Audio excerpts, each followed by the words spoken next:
Due to recent events, we here at the SonicTonic production studio would like to take this time to leave you with a message which we believe to be important. Mental health is a topic which may mean many different things to many different people. However, it is important to every aspect of your life. With the recent loss of Caroline Flack, we share in the mourning of such an influential figure. To any of you listeners and viewers out there who are suffering, we'd like to tell you that you matter more than you know. We understand that life can sometimes be difficult, and we can't even begin to imagine the pain that some of you may be going through every day. But know that you don't have to suffer in silence. There are options that many of you out there can take. If you need help, don't be afraid to turn to those you trust in times of crisis. Mental health is something we take very seriously, and if you need someone to turn to but don't know where to go, in the description of today's podcast we'll leave links to Changes, Brighter Futures and Samaritans. Every single one of these services will be there for you and guide you through your time of need. Don't suffer in silence. It's not a sign of weakness to talk to someone. It takes a lot of courage and strength to do so. Finally, we'd like to leave you with the words of Caroline Flack that she shared to her Instagram followers. In a world where you can be anything, be kind. Love and well wishes from every single one of us here at the SonicTonic production studio. Thank you.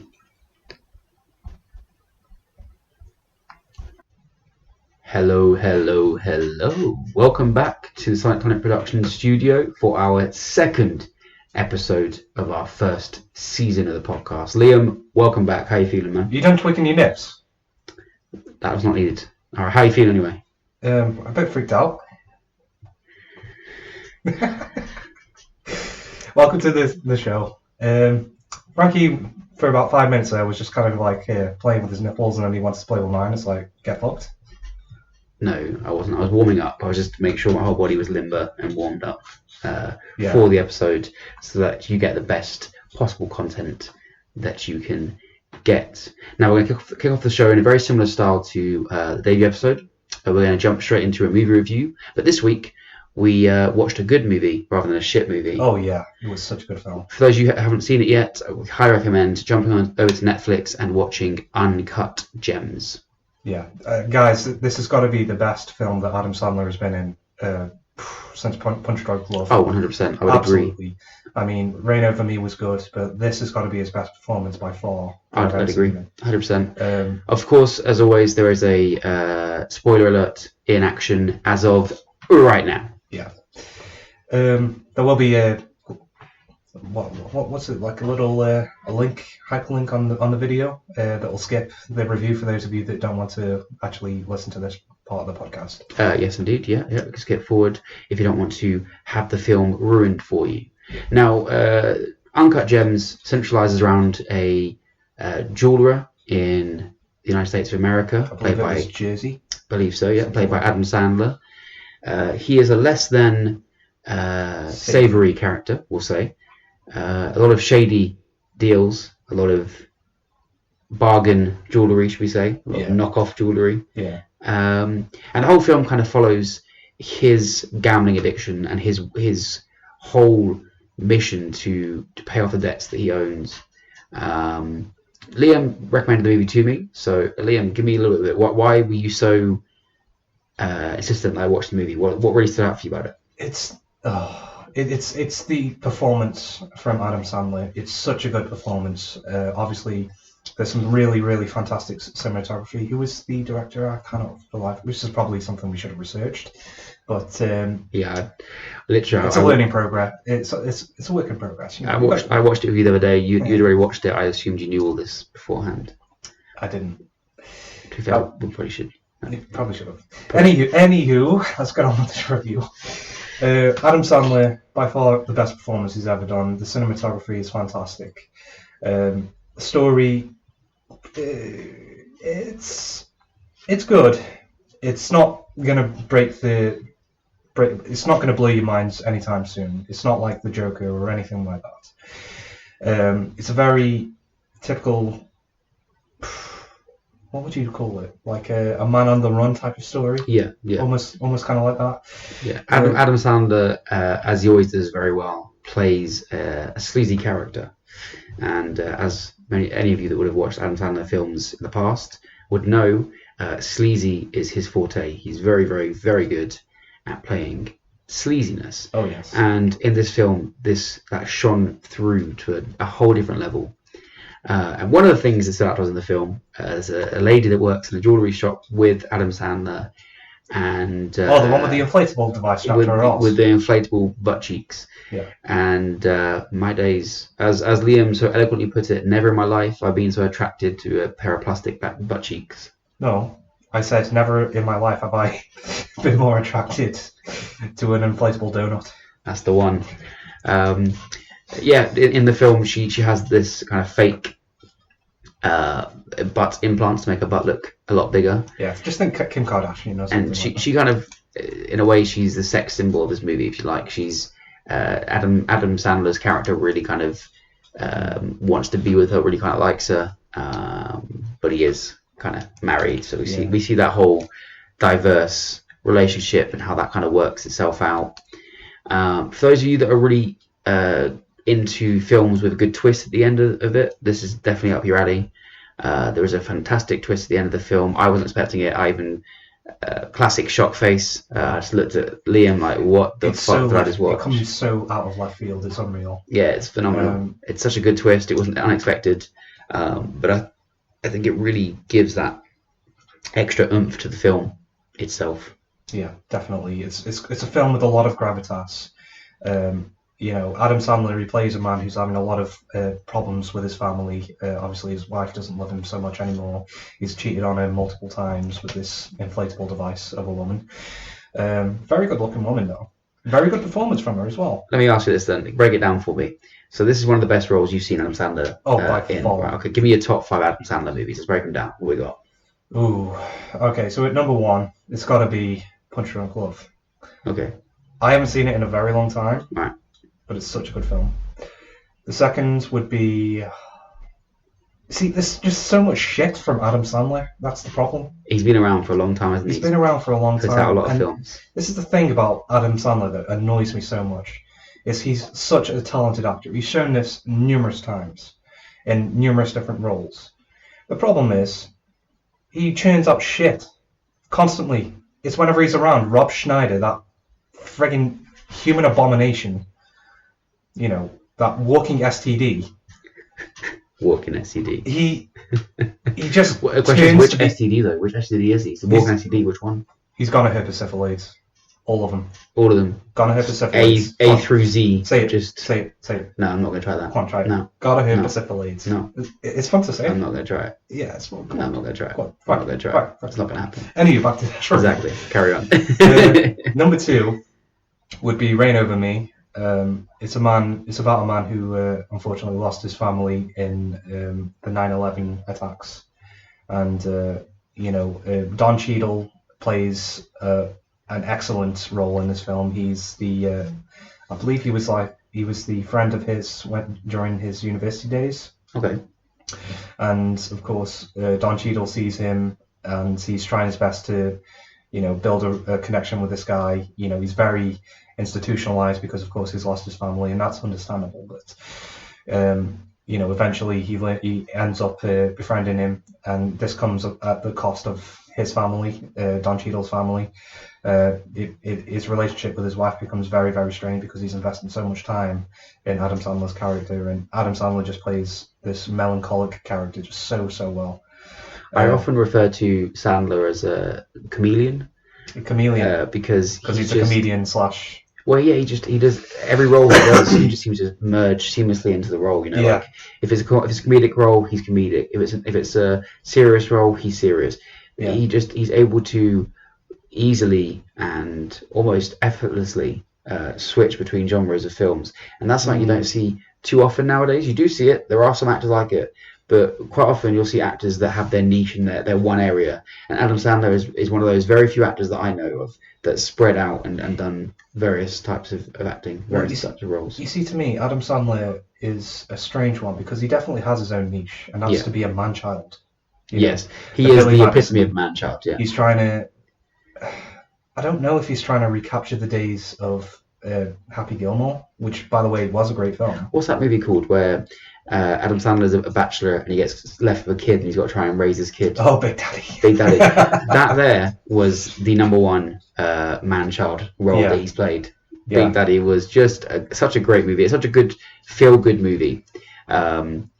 Happy Gilmore, you mentioned Happy Gilmore. That's one of the other films that I really enjoy from Adam Sandler. That's just so random, and it's so funny, and that's kind of film I like. Shooter McGavin. It reminds me. Happy Gilmore takes me back to when I was a bit younger. I mean, I'm only 23. I'm not that old, but when I was a bit younger, and I was about, say, I don't know, maybe 14, 15. Yeah. I used to watch films with my brothers Andy and Tom, and they used to put on, disaster movie, American Pie, all those films that are just random films that are for teenagers that are just hilarious. You know what I mean? And so watching Happy Gilmore, that kind of takes me to that genre. It's like it's random, it's stupid, it's over the top funny, and it's just the same as like disaster movie. Year One with Jack Black. That's a phenomenal film as well. I've not seen. You've not seen Year One? No. Oh my day. Okay, but that is the next review we're going to do for this show. Is Year One. Okay, so Frankie's going to show me this. Obviously, yes. It's his turn to show me a good film. Year One is so good. Okay, watch I'm that. still never going to forgive him for showing me that travesty of a Beatles movie. But hey, we both decided. Anyway, we're getting on with this podcast. Okay, chill. We both decided to pick that. All right, don't we put the blame on me. Third favorite, it's got to be Hotel Transylvania. That's him. That's a decent he film. Directed. Yeah, and decent film. Is the main actor in that film. Yeah. Obviously, he plays a very overprotective father figure in the film of Dracula, but it's just so funny. It's hilarious. I love it. It's like if you mix Disney with a little bit of just Adam Sandler-ishness, but the good side of Adam Sandler. Adam Sandler and Disney. Yeah. It's great. I can see that. Yeah. Well, give me your fourth then. What's number 4? We've had 1, 2, and 3. What's 4? Happy Gilmore. Happy Gilmore. We've already talked about. Okay, and number 5. So number 5. I'm having difficulties there, mate. Come on, I'm hoping you're going to say the one I'm thinking you're going to say. I've got brain constipation. That's always great. I don't know the name of the film, but one of my favourite Adam Sandler films is when he plays that young devil. Little Nicky, yeah, that's going to be number 5. That's a sick film. Yeah, that film actually got me into Linkin Park. Oh, I used to love watching that film. It's just the accent. He's got that weird face. He's like, oh, I'm a devil, and he's just like, oh, I can't do his accent. So I love his brothers. I apologise for that appalling impression of Adam Sandler. Of course, Winston Wolfe plays the devil himself. If you've ever seen Pulp Fiction, I forget the actor's name, but he sticks a pineapple up Hitler's arse, which is probably one of the most hysterical moments in the film. Fair enough. Oh yes, yeah, I do remember that. Yeah, it's like he pulls out a small one, and he's like, and he just pulls out the biggest pineapple he's there, and Hitler's obviously like, you're Schnelius, and the devil's like, So Hitler's wearing like this pink tutu and everything. It's just so random. Now we've been doing a little bit of Googling, a little bit of searching on the old Google, and we have found a very intriguing fact that we want to bring to you as our fact of the day today. And I'm going to hand over to Liam for him to give us a little bit of the breakdown of the fact of the day. So, octopuses, as you may know, are very strange creatures.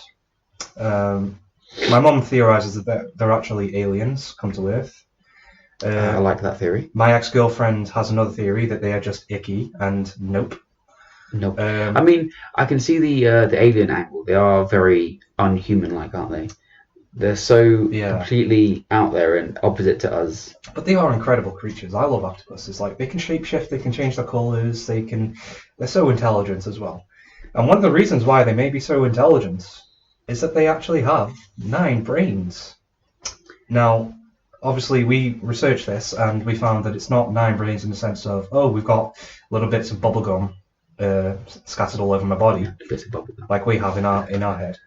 It's more akin to a nervous system, and each arm operates independently. So kind of like a cluster of neurons. Absolutely, yeah. There's a cluster. I believe the term was distributed intelligence as well. Yes, the term was distributed intelligence. That's the scientific term for it. Give us a bit of a breakdown of that. That's something you've covered on the psychology degree. Nope. Not yet. You haven't reached that. No, because that's biology. It's not psychology. Okay. I mean, it's still about neurons. It's still about neurons. Well, we've covered neurons, but in Exactly, the most basic sense. We talk about the myelin sheath of. To be fair, me saying have you covered octopuses in psychology is like you asking me if I covered athletes in programming. Do you know what I mean? It's like way out there. Apples and oranges. Apples and oranges, dude. Exactly. Apple and oranges, man. Apple and oranges. Yeah. But that explains why octopuses are so intelligent. I guess they've got 9 brains.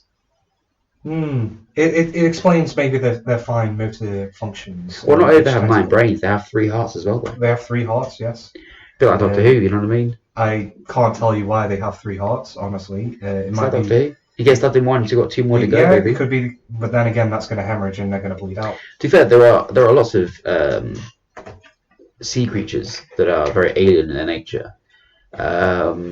This is off the cusp of my memory here, so I don't know the exact research. But they get weirder the deeper you go. I will drop a link in the description when I find out the name of this fish. But there is a species of fish, believe it to be a jellyfish of some kind, and essentially this jellyfish, when it reaches the age of, or its time of death, it essentially reverses back to birth. Yeah. And it's essentially it is actually an immortal. That's all jellyfish, from what I understand. They all revert into a form of coral. Now, well, no, this jellyfish doesn't die at all. Jellyfish, no. This one species, and it's something that scientists are looking into because it's something called. We need Cobian for this, but it's something like telomeres, whatever they call them. Telomeres, yeah. Telomeres. So telomeres regenerate, obviously. Telomeres are kind of like elastic, very small parts of your chromosomes that shrink as you age. And as they shrink, of course, your skin loses the elasticity, and there are things that can actually prevent the shrinkage, such as cool temperatures. This is why a lot of Russians, they tend to sit in a sauna, they jump in a nice cold river, and then they go back into the sauna. Well, in this species of fish, those telomeres don't grow. They don't basically. They keep regenerating. They don't regenerate. Yeah. They don't shrink. They just continue. And then when they get to that age of death, they just regenerate those telomeres again. Yeah. And so scientists are looking into that to see if there's a way that could be applied to human beings to extend our life cycle. I guess in theory, gene splicing would be a good way to go. Could go. But the delivery system would be much too difficult. You'd need a virus. Now, viruses are very, very small. They're smaller than bacteria. They're smaller than most of your cells. You would have to, in theory, remove the genetic material that's already within a virus shell and implant the genetic parts of the whatever causes your telomeres to regenerate back into. But then again, what's not to say that you won't turn into a bit of coral? You might turn into a human statue, and then all of a sudden it's like you just cloned. Here's what I was thinking. How the fuck are we going to convince anti-vaxxers that gene splicing is the next thing? Do you know what I mean? Anti-vaxxers, man.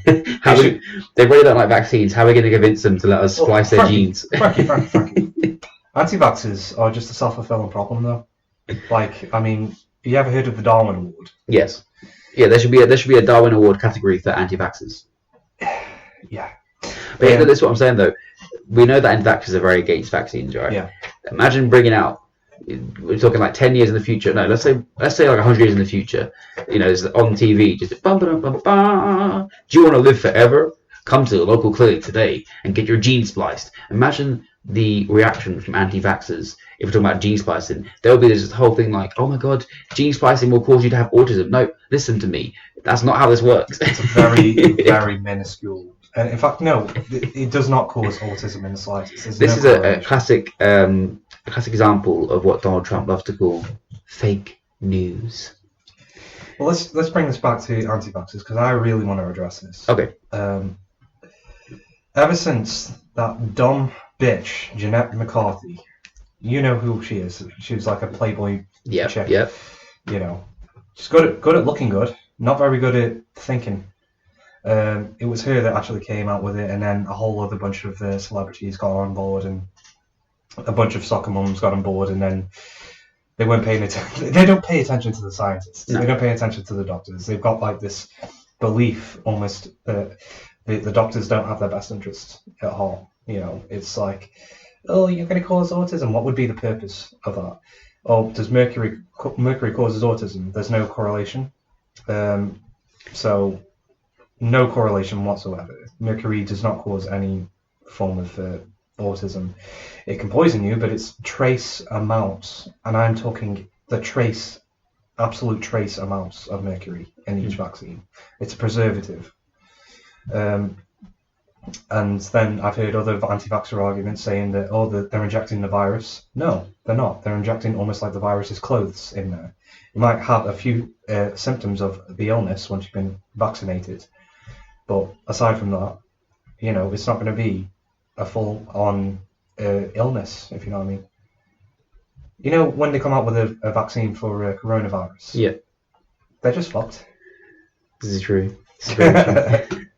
No, I don't agree with anti-vaxxers. I think it's just people that have spread misinformation, which is very simple to do. Some people they read the first thing they see online, they believe everything they read, and they just spread it, and it becomes this huge movement that everyone just believes it. Oh yeah. It's incredibly dangerous, though. I mean, it's just that thing about not thinking for yourself and believing celebrities over, some scientist that's released a new research paper. Yeah, but that's what society is kind of nowadays, isn't it? Everyone listens to their favorite celebrity and does all the celebrity advertisers. You see it all over. They listen to their favorite news. You see it all over Instagram. You see celebrities like, the latest slimming pill. Take this. Half of them haven't even. So half of these celebrities haven't even taken the products they're advertising. They're just making money off it, and they're going, let's take a photo with this bottle and say I'm using it, without even knowing the ramifications of that product that they're advertising. I mean, have you seen Gwyneth Paltrow? Her company. She's absolutely insane. Well, give me a bit of information on that. Check it out. Well, first of all, can you trust anyone that calls their own child an apple? I mean, my cousin's called Light, so yeah, and my cousin called Flower. But then I kind of associate that with like Death Note, But I love those names, to be honest. Like Flower and Light are my two favorite cousins. They're such sweet girls. Okay, fair enough. But Apple is a bit of a different name. Yeah. Hey, Apple, pass me Apple. But first of all, I mean, Gwyneth Paltrow, she is an anti-vaxxer as well.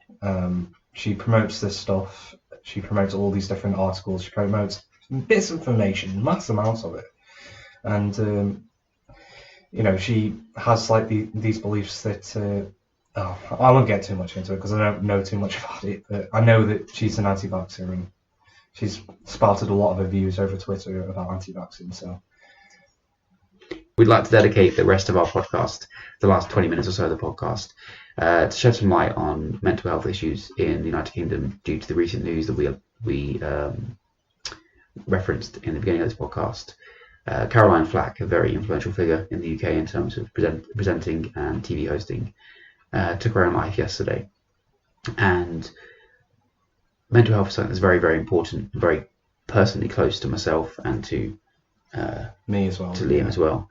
And so we felt it would be wise and it'd be a good move to elaborate a little bit on some of the mental health issues we're facing in our country, and hopefully give you guys a bit of hope and a bit of ambition to get better. I myself, a number of years ago, attempted to take my own life, so I know what that's like. Thankfully, I had good people around me, and I reached out to the right people, and I was able to get the help I needed. And hopefully anyone out there listening today that might have gone through similar issues, they can get the help they need via the links in the description below. Liam, I'm going to hand over to you. You do psychology. Can you just give us a bit of an insight into what mental health state-wise is in the UK at the moment? Well, mental health, poor mental health, I should say, is on the rise massively here in the UK. Currently, it's around 1 in 6 people in the United Kingdom currently suffer with some form of mental illness, and that's typically either anxiety or depression.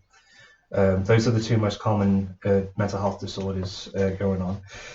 Now, just to put this into context, we here in the UK have around 66.4 million people here in the UK. That's as of 2018, so there is probably a much more updated version of the findings that I have.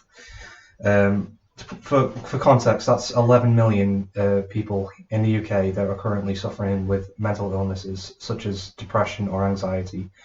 That's not really including other much more complex mental illnesses such as schizophrenia, bipolar disorder, or personality disorders such as borderline personality or anything like that.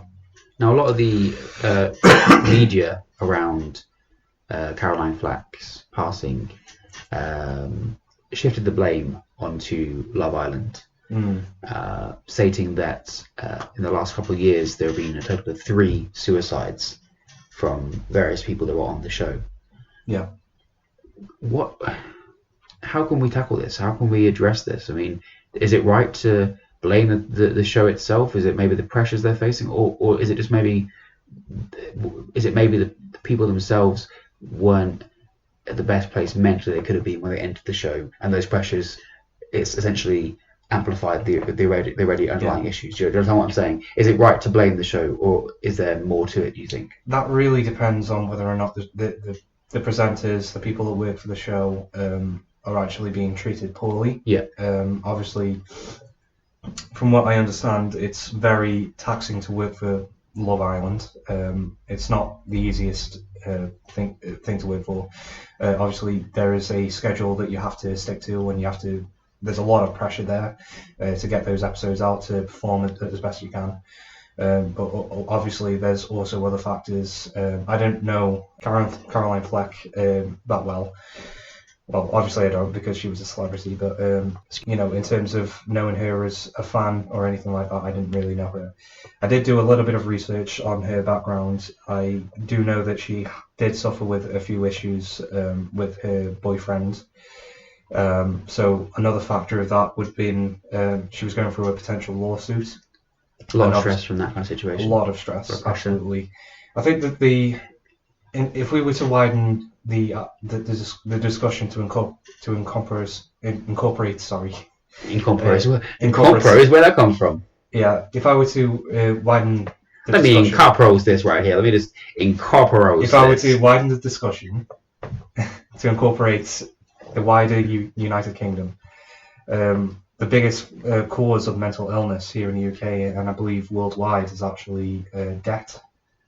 It's the biggest one.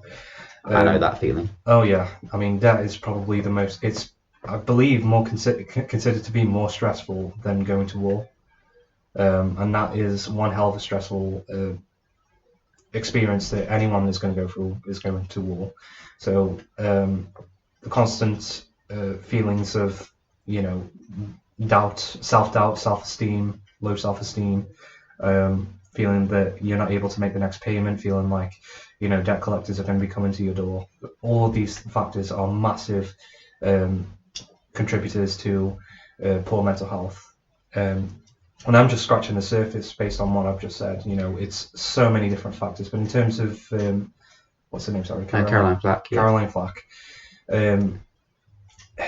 There are a lot of factors. I mean, she seemed to have a bit of unstable life towards the end, obviously. Yeah. With the lawsuit. So I mean, there's been a what do you call it, a petition that has gained popularity, which is calling for ITV to completely remove Love Island from TV and to cancel the show completely. Yeah. I mean, to me, I look at it and this show's been going for a few years now. I think it started. I think it's around 2015 that it really gained popularity. I think 2018 was its highest peak of popularity, and it's still quite popular nowadays. Yeah. But you look, in that span of 5 years, the show's been around, essentially. Mm-hmm. Three people that have been on this show have taken their own lives. Yeah. At some point, when do we stop and say, actually, are we doing something wrong with the show? Why are 3 of our stars being driven to this point of taking their own lives? Now, yes, we shouldn't solely be putting blame on the show. Yeah. That's correct. But what is very important to understand is when you go into these kind of TV shows, ITV, BBC, any of those shows that are on the main broadcasting channels, you immediately open up your whole personal life to scrutinization from the media. Yeah. Media will swarm you, they will scrutinize every single movement you've made. Mm-hmm. So then the argument becomes, do we cancel ITV or do we have to reevaluate the way that media works? Do we have to, because if this is what's happening, if media are swarming people and putting that much pressure on them, they feel there's no way but to end their lives, do we then need to maybe re-establish or reevaluate how we go about trying to chase a story and find a way that's less invasive and less pressuring on those people? Well, this is the thing, Frankie. We need to reevaluate mental health just in general here in the United Kingdom. It's abysmal, to be honest.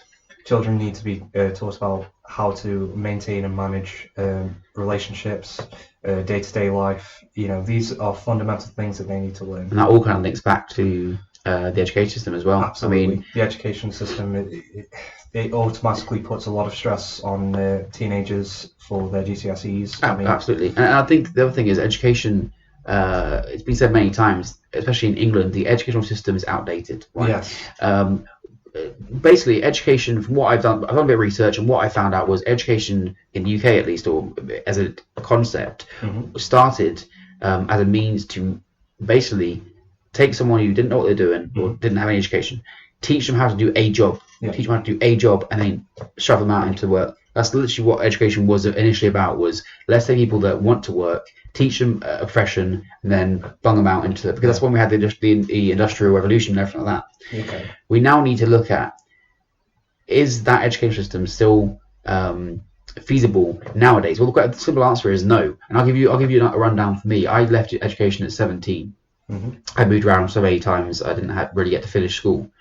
But one of the things that I realised very quickly on when I left school and started living on my own was I didn't have the first fucking clue about how to live alone. Yeah. And that's a fundamental thing. How can an education system that says, we're going to teach them, prepare them for the future, leave out fundamental things about the future, such as how to manage your money? I guarantee, I've asked many students at university, I've had it many times, how many students know how to do their own taxes? I guarantee you hardly any of them know, because it's not something we cover in school. And we leave education and we go straight into the workforce without understanding how taxes work, without understanding how this world works. We know how to do maths, we know how to do English, we know all this stuff. We don't learn living skills. We don't learn those important things that when we actually leave our parents' homes, we need to go in, we'll live on our own. We need to be able to be independent. And then there's the argument the education system says, well, actually, that's not our place. Your parents should teach you those kind of things. We're just here to teach you. There's not enough time with the parents. Both parents are working full-time jobs. I mean, school is like a full-time job. But when you're a kid, you're spending at least 45 hours a week in school. You're spending a 9 till 5, Monday to Friday in school. And single-parent households are, higher than ever right now. Being a parent, just point of reference, right, it's a 2-person job for one, and it's almost a full-time job. It cannot be distributed by one person alone. And I've seen a lot of parents able to succeed, especially from university, go to university, be a single parent of 2 to 3 children, and get their work done. And my heart goes out to each and every one of them. Shout out to you, Jane. She'll know who I'm talking about. But single parent households are a big factor in poor mental health. Obviously, there's a massive rise in the children's ability to accomplish tasks and be able to go about in their day-to-day lives in a happy, healthy way. Typically, an authoritative parenting style works better, but also there's other factors such as authoritarian parents as well. Parents that try to force their children to do what they tell them to do. They live under my roof, you live by my rules type of thing. That's also a factor in poor mental health. But I think, to go off of what you were talking about earlier, Frankie, about how the education system should be reevaluated, I think that we should look to our Danish cousins and Norwegian big up Danish Norwegian cousins. They know what they're doing. They know how to run these things. Well, they run from a high school. First of all, it's only roughly around 4 hours a day of schooling. That's a dream for me. Where was that my whole life? Where was that in my life? I mean, fucking 9 to 5, getting in school at 8 a.m. Because do you remember the breakfast club at school? Did you go to breakfast club? I didn't go to. I used to go to breakfast club in the mornings, and it was literally, you go to breakfast club, you get in, and they go, "What's your name?" "I'm Frankie." "What do you eat?" "I like bread." "Okay, here's some toast." That's your breakfast club. You have a bit of toast. You go to class, and you're in there 9 till 5. Get back after work. your mum and dad are too tired to do anything. You sat down doing a bit of homework, and then look at that, it's 7 o'clock bedtime. So I've got to be up for 8 in the morning. You know what I mean? My mum actually, when I was a kid, tried to help tackle this problem of childhood depression and things. You know, she attempted to run a series of youth clubs, or one youth club, and her ideals were basically set in the sense that, you know, these kids don't really have anything to do when they're off school hours apart from vandalise different areas, and she really campaigned to try and get this youth club off the ground. Unfortunately, it worked for a while, but unfortunately it did fall through in 2006. And there was a massive change in the local area, the Boothen area where I was living at the time. You know, people weren't staying out as late, people were going home earlier, people were going to the tuck shop and buying sweets, and they were hanging out, playing video games, playing football, doing all these different things. They had a place to go, a place to... What would be the word, Frankie? What's the word I'm looking for? Give me a good word. You're eloquent. I can't read your mind. You're very eloquent. I don't know, what word do you look for? I don't know, what do you want me? Come on, we've got a flow going here. Come on. I don't know what we'd say. I can't read your mind.